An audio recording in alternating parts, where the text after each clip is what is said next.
Well, guys, I guess it's not been a good day for recording.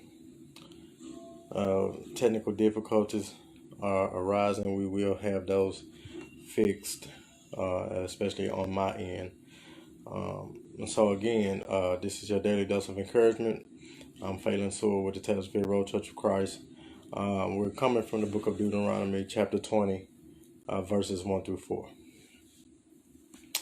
Very apologetic for the technical difficulties.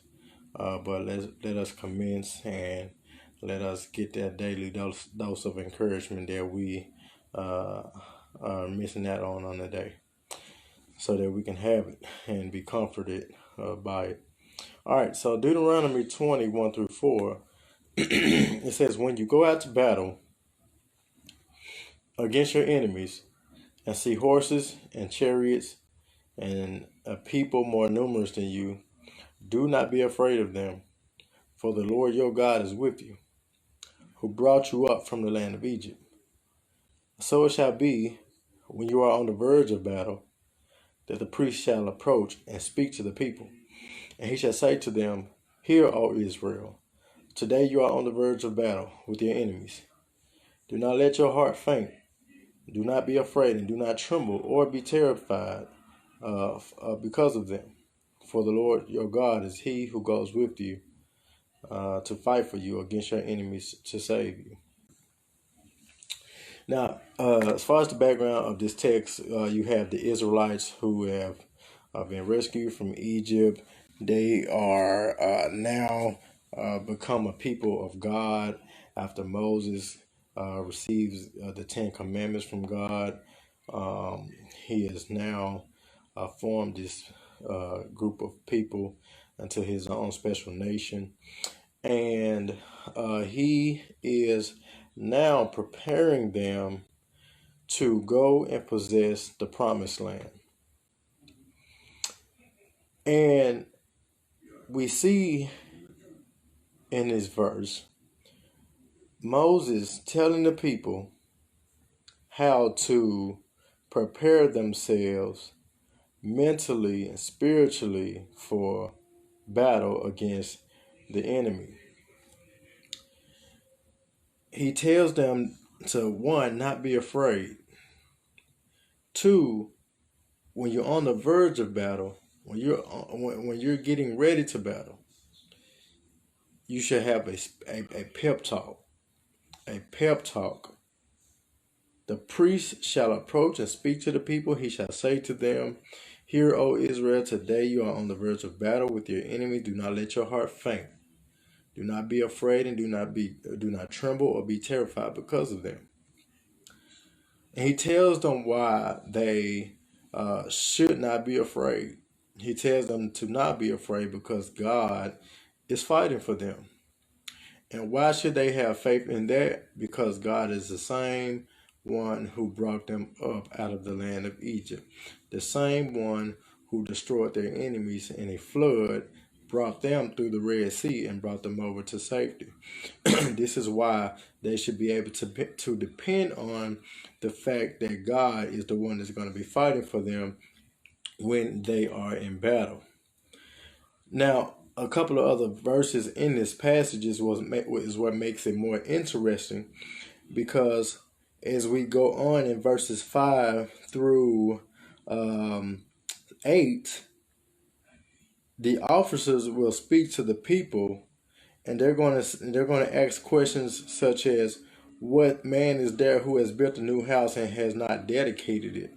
Let him go and return to his house.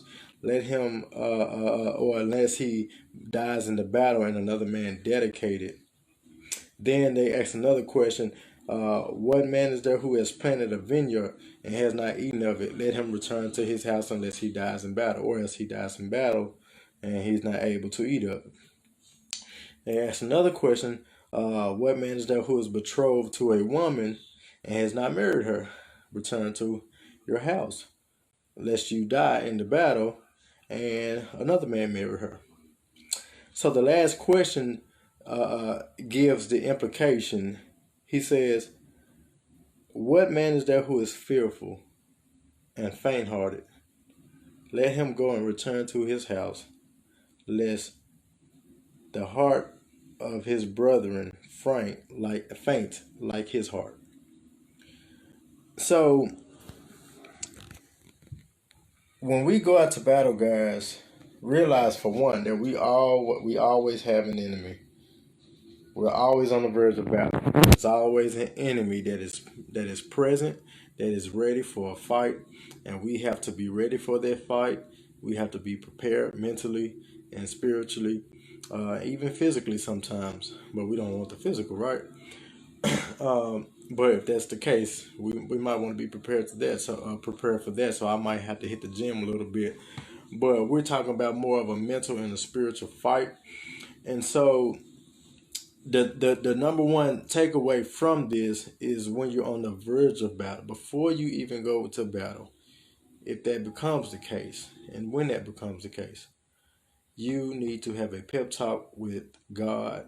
God needs to talk to you, and that's through His Word. And we talk to God through prayer. So we need to have a talk with God so that God can strengthen our heart, can give us the courage that we need to go out and fight the enemy. And the enemy comes in all forms and fashions. The enemy can be cancer. The enemy can be a car speeding on the road, a drunk driver. The enemy can be a financial burden. It can be anything. And before we engage in this battle, guys, we need to have a talk with God. And if you're scared to engage in battle, just stay home. There's no point in calling on God. There's no point in calling on God if you're not going to engage in the battle. Guys, we're going to have battles and we have to engage in them whether we like it or not. This world is always going to be full of tribulation. It's always going to be full of sin. There's always an enemy present, and we have to stand firm and we have to fight with everything in us. We have to have courage. And if we can't do that, then there's no point in wasting God's time. Let us have faith. Let us go out and do God's will and be prepared to battle. No matter if the people are more than you, if your enemy is more numerous than you, we still have to fight, guys. So I hope that you guys got the message. I don't want to be too long, but I hope that you're comforted by this, and I hope that is edified. Those who have listened to this video. And God bless you guys, and take care.